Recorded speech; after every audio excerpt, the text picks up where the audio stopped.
So what we got here, we got the last one here for this genetics unit. Then we dive into evolution for the last little bit. Probably all we're going to have time for. Chapter 14 kind of puts this all together. Just the practical real world applications that we utilize and manipulate the genome to get certain things from a biomedical standpoint. So some real usefulness out of this. So there's a good chunk of information here. I've tried to simplify this. I've gotten this from a number of different sources. I've taken bits and pieces from the book, from a previous text, from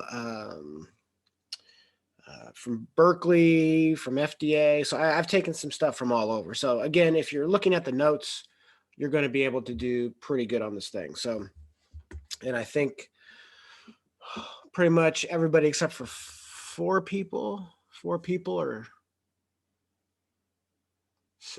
four, I can't remember. I was looking at the thing this morning. I've been answering a bunch of emails this morning, so I didn't get in there too much and look through everything, but hopefully we can get those last few people to get those quizzes done so we can all embrace the funness that will be given to you.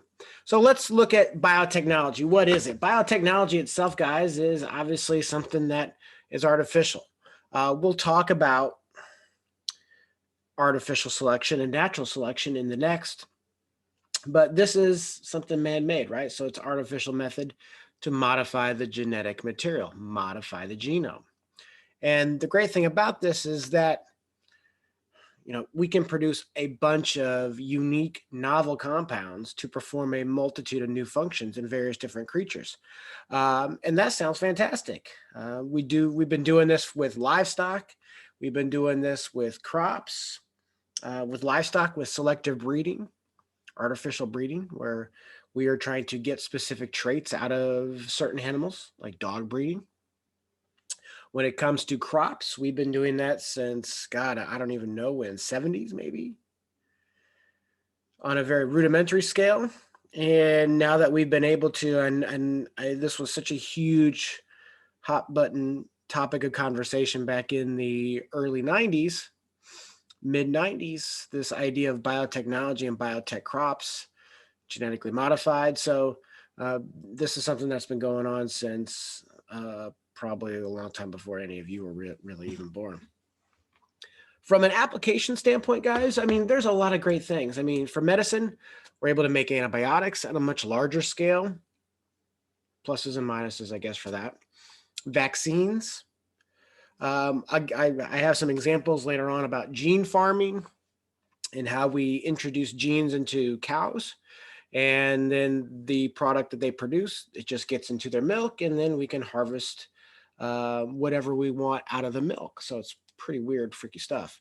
Agriculture, we make stuff that is resistant to temperatures, resistance to certain environmental conditions, resistant to various different herbicides that are used. So you can mass spray the entire field and not have to worry about really focusing it onto the ground and not getting it on any leaves of the crops. So a lot of agricultural applications for it. And then industrial applications are through the wazoo. I just put a few down here. Some of the more newer ones, biofuels is kind of the big one now. Treatment for oil spills, being able to apply specific bacteria to a oil spill, and it targets only the oil. Getting to degrade that and help with cleanup efforts. A lot of different enzymes and laundry detergents and whatnot are a lot of biotech ideas. So there are a ton of applications for this, and we are shining our beacon of light on the purity of this nonsense. But we all know that this can be used for who doesn't want to manipulate the genome to prevent cystic fibrosis or some kind of genetic disease, right? Who doesn't want that? But where is the line that you stop at? That's the question for me. That's the question that you should ask anybody when they're using this type of technology. What's to say that they're not going to start manipulating for hair color or skin color or eye color or smartness or athletic ability, all that genetic stuff that's in there somewhere? That's the slippery slope, because the goalpost is always going to get moved. How much are you willing for it to be moved? So for me, I look at the nefarious aspect of it a lot more, but I'm a cynical old man, so there I am. How do we manipulate it? Well, we've been talking about this, introducing how we do it, introducing various different enzymes to get in there, unwind, unzip, get in there, make a copy of it, right?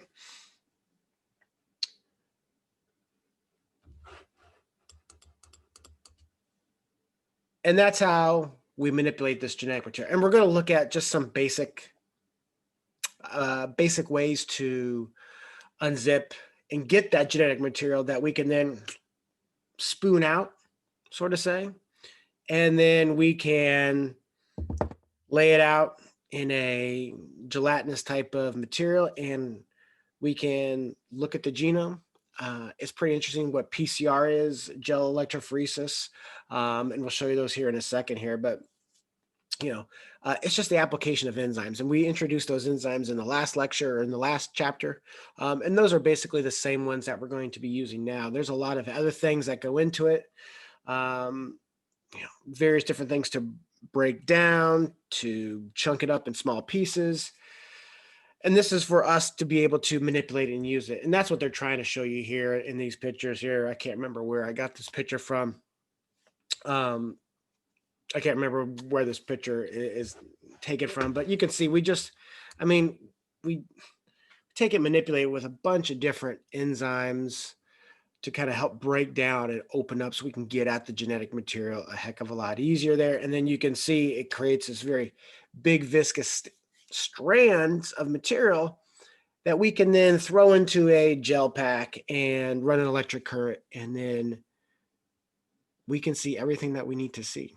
We can see if there is some commonality between blood of an individual and blood found at a crime scene. Same thing for genetic inheritance. Is he the father?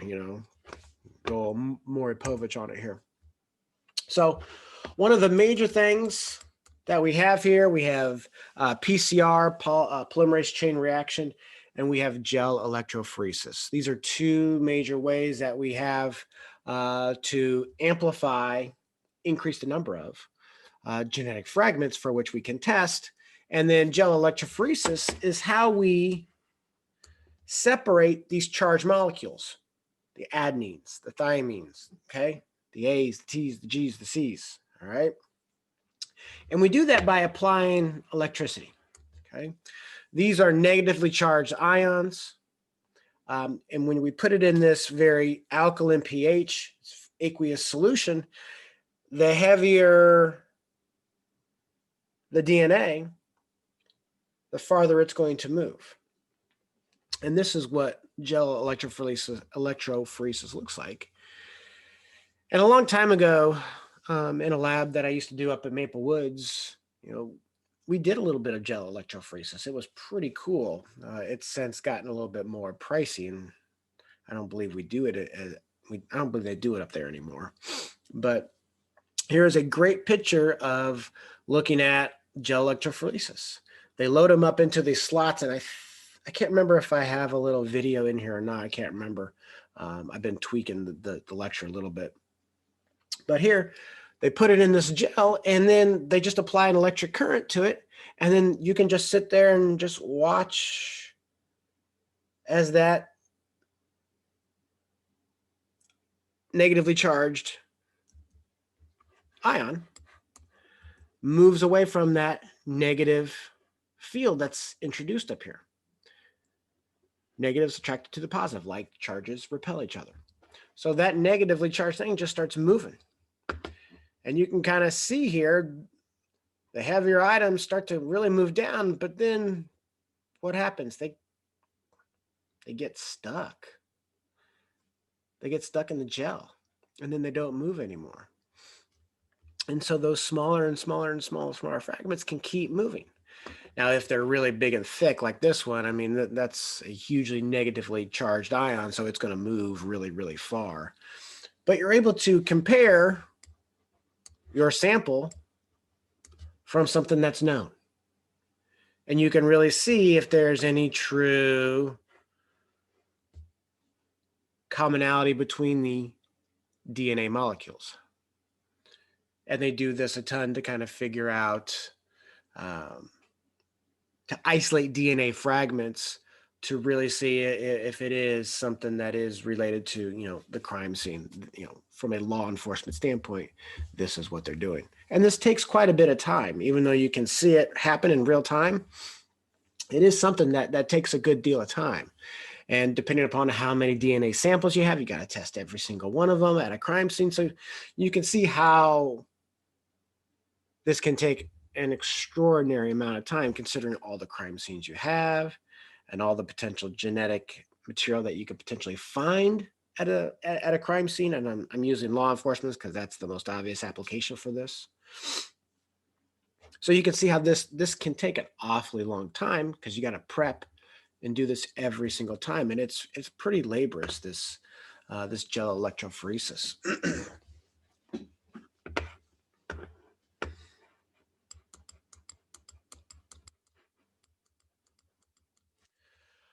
There are times when we collect the genetic material that we potentially don't have enough material to use, to test. So we have to copy it. So in order to do a gel electrophoresis, you need a good amount of DNA material for which to test. In times where I don't have enough genetic material to run through an electrophoresis, a gel electrophoresis, I have to do what's called a PCR, a polymerase chain reaction, to get more genetic material.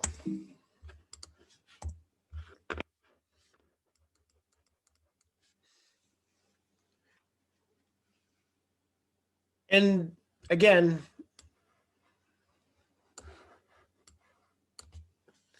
this is what allows us to check all of that genetic material at a potential site, okay? Whether it's for law enforcement, whether it's looking at some kind of finding, okay? Whatever the case may be. We use, again, shockingly, enzymes, okay? And we have this called the DNA polymerase, and that's going to help us replicate the DNA, just like it helps in the cell. We have our own special enzymatic form of it that helps us to speed up this process here outside of the cell.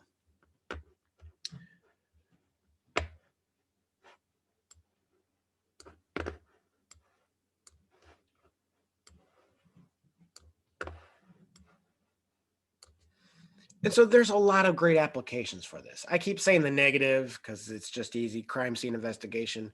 That's the one that everybody seems to know and usually puts down on an exam. But there's a number of other things going on more Porovich on it, looking at paternity analysis, who's the father.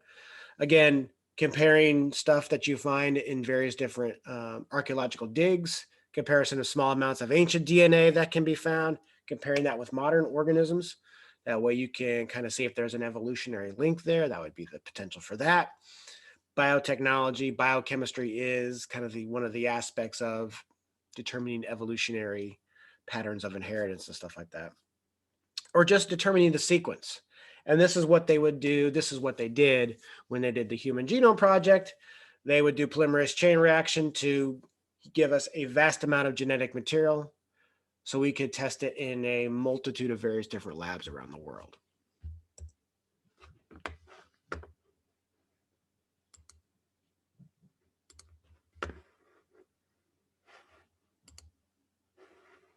Polymerase chain reaction, or PCR, uses repeated cycles of heating and cooling to make many copies of a specific region of DNA. First, the temperature is raised to near boiling, causing the double-stranded DNA to separate or denature into single strands. When the temperature is decreased, short DNA sequences known as primers bind or anneal to complementary matches on the target DNA sequence. The primers bracket the target sequence to be copied. At a slightly higher temperature, the enzyme Taq polymerase, shown here in blue, binds to the primed sequences and adds nucleotides to extend the second strand. This completes the first cycle.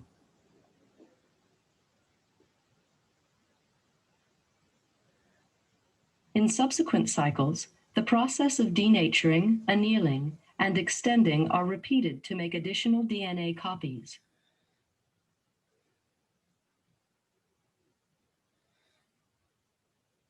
After 3 cycles, the target sequence defined by the primers begins to accumulate. After 30 cycles, as many as 1 billion copies of the target sequence are produced from a single starting molecule.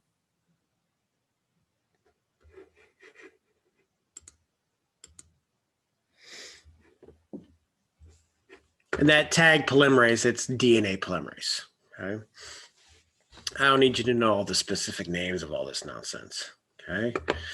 But annealing is just the addition of those short peptide primes, those short peptides units to the growing chain. That's all that is. Again, I don't really need you to know that word. But you can see I can have just one tiny copy of it, but after a handful of minutes, I can have 1 billion copies of it. So PCR is something that, again, just adds the time frame of why it takes so long to analyze DNA, because now I've got a bunch of copies of it. Now I got to test that and do the gel electrophoresis and all that nonsense. And I may do it more than once to ensure, because you never do something once, right?